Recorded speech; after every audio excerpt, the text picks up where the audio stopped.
Welcome to lesson number 19. So today I'm going to build an automatic tank water filling system. So what this system is going to do, it is actually going to determine if the tank water is empty, then it turns on the water pump, which then fills up to a certain level.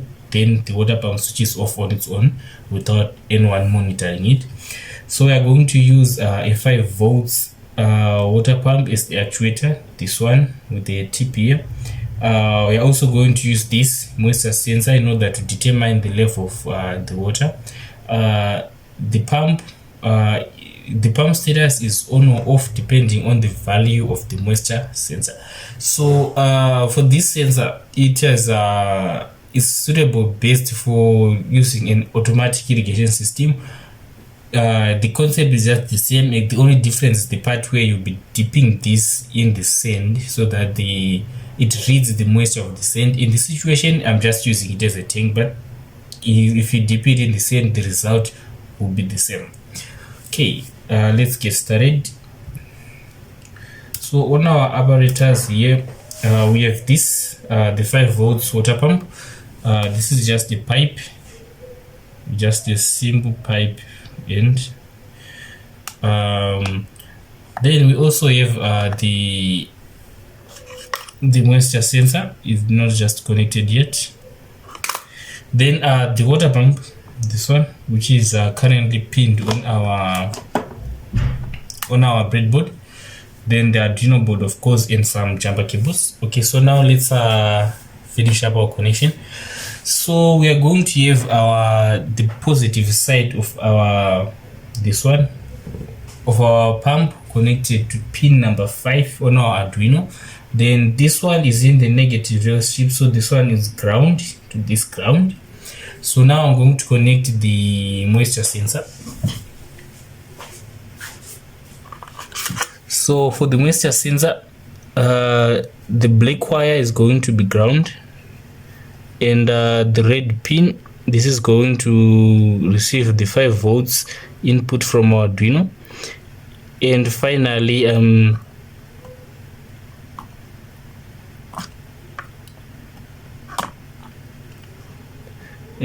the sensor pin, which is going to send the sensor values to our computer. So in this case, I'm using this small line as the tank, and this one is the reservoir, which actually contains the water. So this is where the pump will be taking in the water from. So after this, we now need to take power. This will be 5 volts, and I pin it to the positive rail strip, and as we can see, we now have power at our sensor. And then the next thing is the sensor pin here, and we are going to connect it to A0 like this.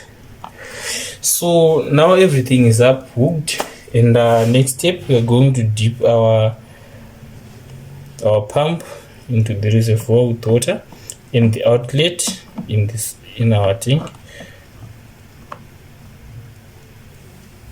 Okay, so now let's get started with our code. So I've actually written this code, so let me explain it. So we just declaring an integer moisture, and another one pump equals to 5, meaning the pump is connected to digital pin number 5. Pin mode A0, I didn't declare it, I'm just using as it is. It's an input which is connected to our sensor pin. This is for serial, you're using serial monitor. Also pin mode pump, this will be an output, meaning the 5 volts. So the moisture value, we are going to get it by performing an analog read at A0 where our sensor pin is connected. and then we are going to print the moisture value on the serial monitor. So now there's this loop here. So if the moisture is below the value 200, then this from here, this code that will be running, and then after that, while, which is inside the if moisture value is less than 520, so we are showing this code will be running as long as this condition is true.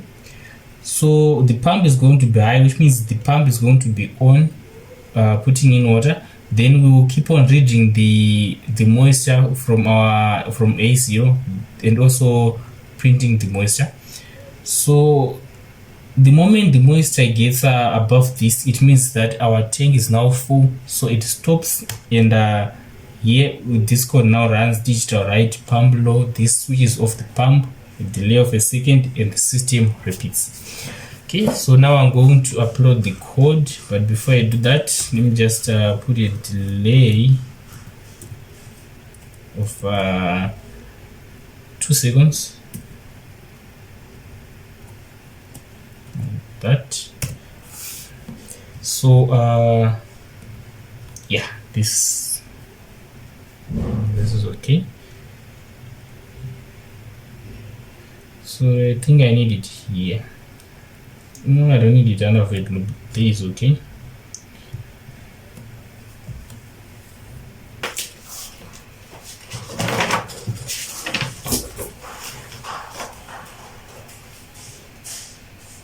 Okay, so our code is uploading.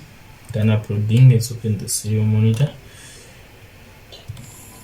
So as you can see from our serial monitor, these are the values from our sensor. Let me enlarge.